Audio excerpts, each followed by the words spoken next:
Cem bereidt zich voor op gevolgen arrestatie. Dat heeft te maken met de arrestatie van Michelangelo Lo Martinez, de leider van Cem en het enige parlementslid.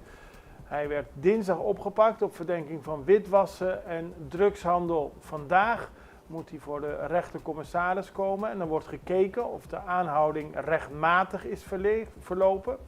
Als dat gebeurd is, dan blijft hij naar alle waarschijnlijkheid vastzitten.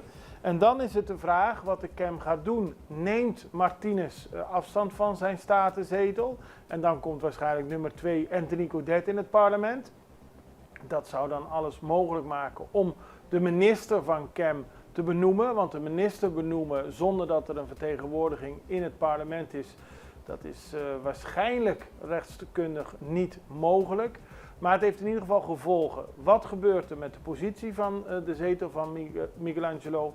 Wat gaat Anthony Gaudet doen? Gaat hij terug na al die jaren dat hij in de politiek is geweest? Wat doet de MFK? En komt er daadwerkelijk een minister van Sociale Ontwikkeling, Arbeid en Welzijn namens Cem? Dus de komende dagen worden spannend wat het politiek gesproken betreft.